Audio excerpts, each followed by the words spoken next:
Hello, welcome to my media log for the month of October. This is just gonna be all the manga I've read, books I've read, anime, shows I've watched, whatever I feel like including in the month. There will be timestamps below, but as always, we're starting with the manga. It is actually like almost the end of October. I've just been reading some longer series, so I haven't had a chance to reach a stopping point and talk about them, but the first series I want to talk about is Yotsuba. So I actually read volumes 2 through 13 this month. I don't own 14 and 15, so that's why I stopped here, but I am planning to buy those volumes because this series is amazing. I thoroughly enjoyed my time with it so far. It is a slice of life series about a girl named Yotsuba. She and her dad moved to this new town, and it's kind of just her exploring this new city, interacting with her neighbors and her friends, and it's just wholesome. It's nice. It's such a relaxing read to just sit down with at the end of a long day. Yotsuba is adorable. It's just adorable. It's wholesome. It's cute. It's funny. Just the perfect pick-me-up series, and I highly recommend this.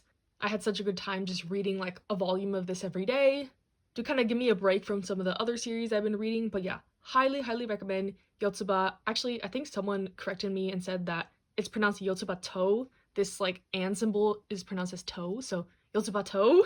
But the main character is Yotsuba, and yeah, I highly recommend this. Love this. Now I'm like not hesitant to start Barakamon, but I'm like I need a little break because they are similar series, at least from the Barakamon anime. So I'm like I can't just dive straight into another cute children slice of life type of manga. So yes, love Yotsuba, highly recommend. Really glad I caught up with this and read this month. And another kind of pleasant surprise this month, I read volume 5 of My Love Mix-Up. If you know me and my channel, I've kind of had mixed opinions on volumes 2 through 4. There was just some miscommunication and going around in circles that I didn't enjoy, but this volume was really good. I enjoyed it. The main couple is improving on their communication, which is like a good sign for me going forward, even though the series only has 9 volumes total. There was actually some like really good discussions in this volume that I was not expecting at all. Aoki has to get a tutor for school and he ends up being homophobic, and I didn't expect them to even mention how it would even be for them in a gay relationship in this manga, because I do feel like it tends to get brushed over a lot in BL manga. Not saying that it's idealized and that every relationship needs to have hardships and face like the realities of the world and stuff like that, because that is not everyone's experience, but it was nice to see at least a little bit of discussion about that in this manga. So yeah, I enjoyed this volume, and I'm more excited to continue with the series than I was before.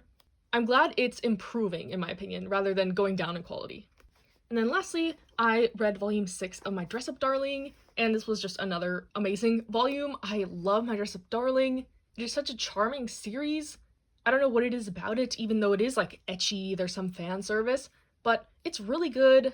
Just about these kids doing what they're passionate about, in this case, cosplay, and for the main male character, making dolls. And yeah, there's just like some nice moments in this. They meet another cosplayer, get some insights on some crossplay and some stuff like that. And yeah, I really like this volume. I can't wait for more. I think the next volume comes out in January. They're speeding this release up a little bit, which I'm very thankful for because there was long waits before the anime came out. So yeah, this also covers events after the anime, so if you're trying to find where to continue after that leaves off, volume 6 is where you would start. So yeah, that is all I wanted to talk about this week, and then I'll be back at the end of October actually to talk about the rest of the stuff. Hello, it is the last weekend in October. October flew by so fast for me for some reason. I barely read any manga, so this is going to be a really light reading log, but I'll talk about the rest of the manga I've read since we last spoke / stuff I've been reading throughout the month. First, I want to talk about Wand Dance, and I am really loving this series. The first volume was good. It was a promising setup start to a sports series, and we all know I'm a sucker for sports manga, so I'm not too picky, but this one is definitely exceeding my expectations. It just keeps getting better from volume to volume. The series is about hip-hop dancing, and kind of this guy who is very much starting out in dance, learning as he goes. This manga is not too informative, but I think there's enough informative content, so if you don't know anything about dance like me, you can keep up, and it's clear that the author is really passionate about dance in this, just through like the knowledge of the different types of dances and how the characters feel about dance and why they dance. And also the art, it's very stylistic, but I think it adds like a real uniqueness to this series. I'll try to find some examples. But the way the author draws the dancing scenes is very interesting. And I can see how some people wouldn't like this, but I think it's really good.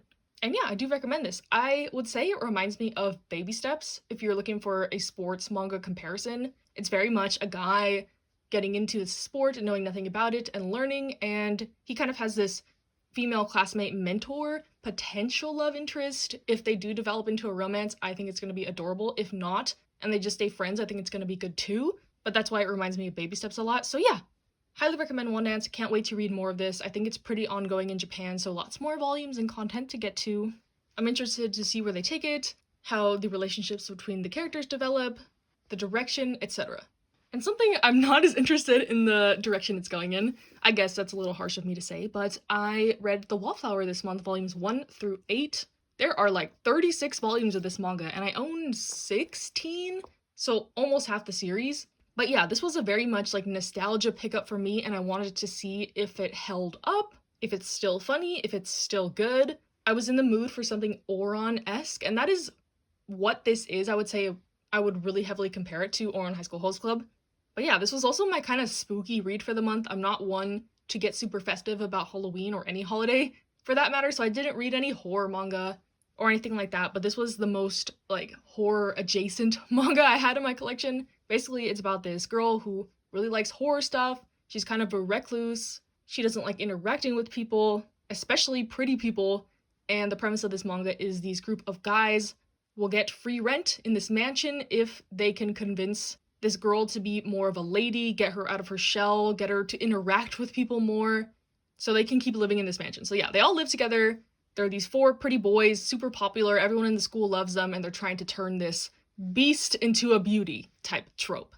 But that being said, it's very much just a comedy manga. There's potential for romance with the main male lead guy. Mainly just silly antics, absurd, like very absurd. Some of the situations they get in is just like unimaginable stuff. So you can't take this serious. Literally, you cannot take this serious at all. And those are the parts that I do like about this manga. It's just like funny and wacky and weird, and you like the characters. It's good to just read a volume at a time if you're in the mood for this sort of thing. But as I kind of alluded to, there are some poorly aged stuff in here, poorly aged jokes and like handling of some topics. There's a whole chapter where they joke about rape. There's some like homophobic undertones. The main character dresses up in like a Nazi uniform at one point. So yeah, just like little things that give you a bad like taste in your mouth about this series. But I think it depends how much like manga bullshit you can tolerate if you will like the series or not. So yeah, I will continue reading until I reach the volume that I have, 16. And if it doesn't get like significantly better, I'll just drop it. It's no big deal.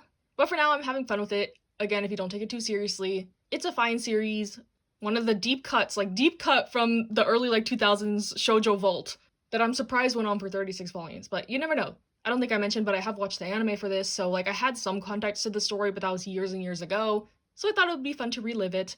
A little bit of spooky vibes for this month. I got all these volumes for cheap, so I don't regret reading them, but you just have to side-eye a couple things in this manga, I would say.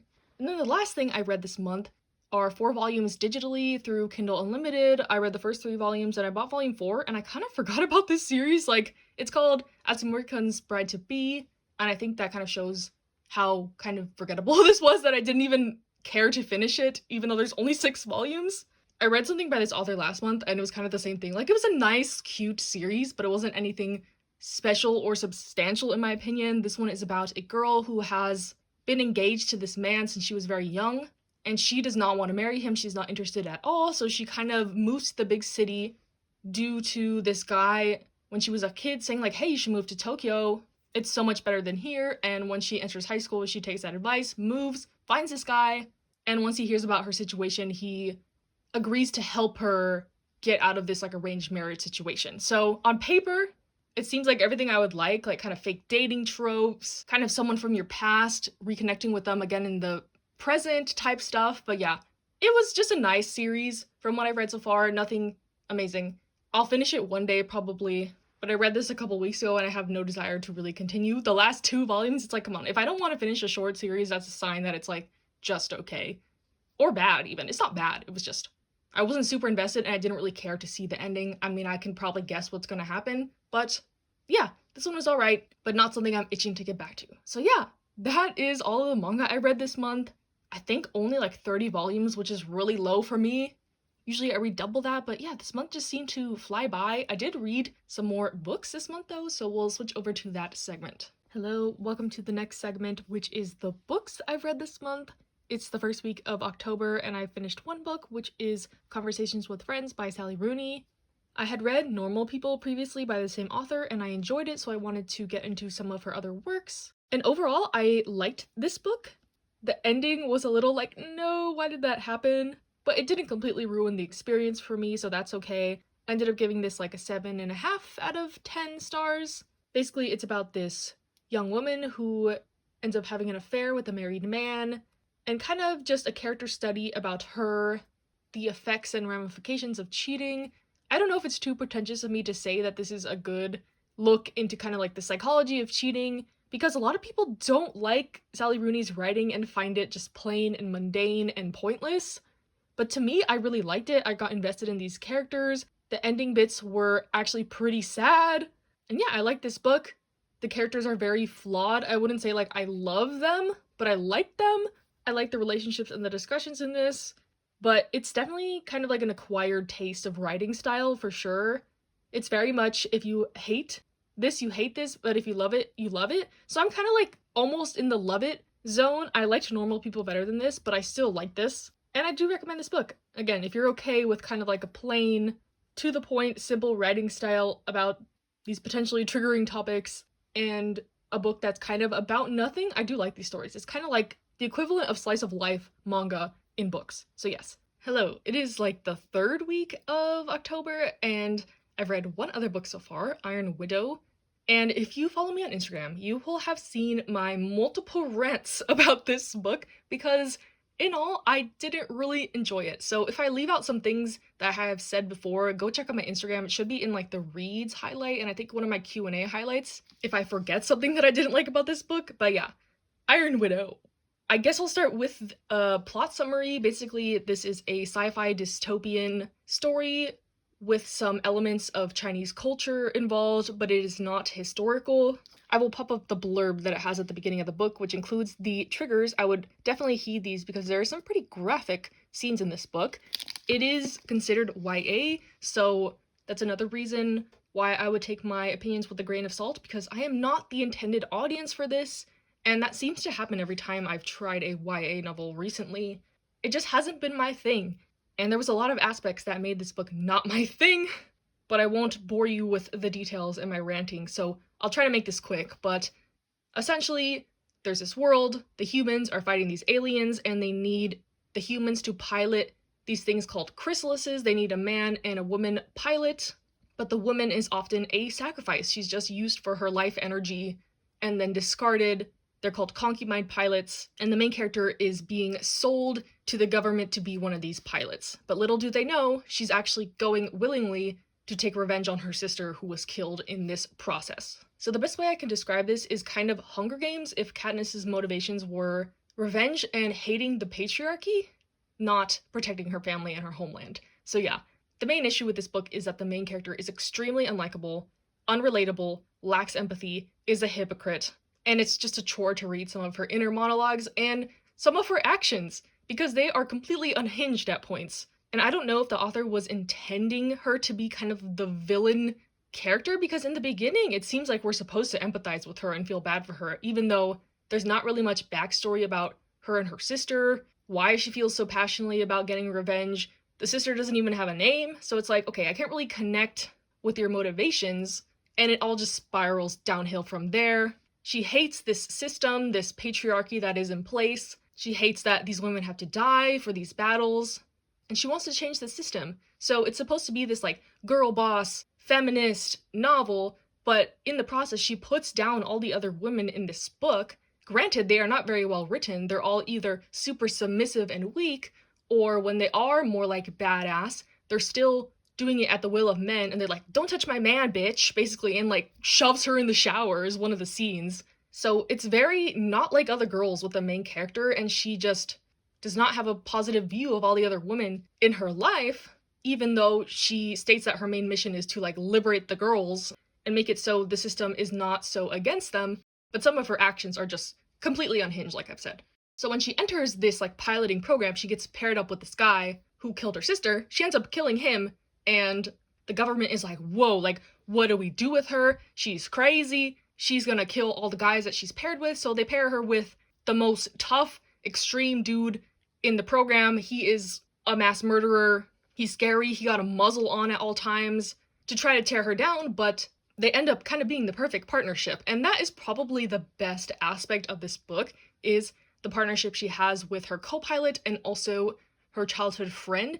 It's not a love triangle. They are in like a polyamorous relationship, and I think that is really nice. I don't think I've ever seen that in a book before. So I did like those relationships, but again, the way she changes her opinion about her co-pilot is very odd because she hates him at first until she gets glimpses into her memories and sees how much he's been tortured by the government and all this stuff. Then she changes her tune very quickly. But yeah, near the end of the book, it's clear that it's a cliffhanger. There's going to be a second book, and the only reason I would read that is to see the main character kind of fail. Like, I feel bad saying that, but she just becomes this kind of monster near the end, and they present her with a big decision to make, and depending on what she does, the outcomes will be very different. So I'm curious to see how those will play out with whatever she chooses.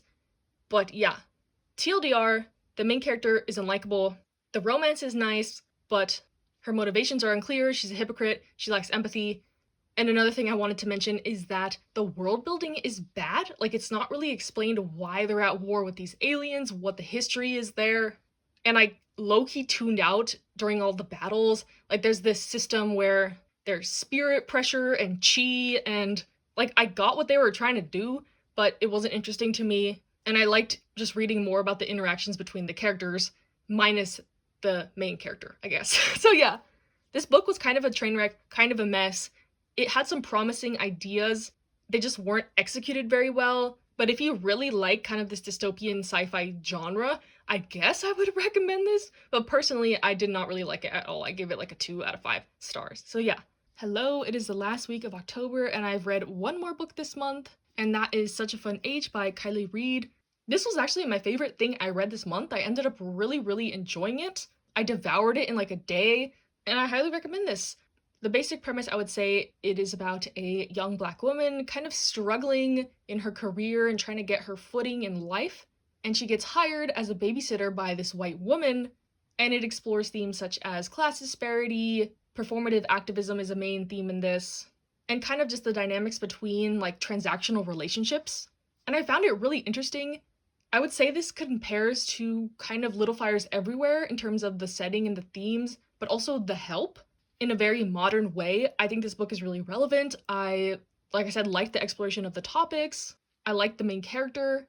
Towards the end, one of the characters gets kind of unhinged, and there's this scene that just made me laugh for like 10 minutes straight. It was such a like mic drop moment, probably the best like mic drop moment I've ever read in a book. I was just in shock, in hysterics. So yeah, this book is funny, witty, satire.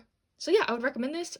I'm happy to leave this video off on a high note because I read some duds this month, but yeah, this should be another short one because I haven't read that much this month, but hope you enjoyed regardless. Stay safe, stay happy, stay healthy, and I'll see you next time.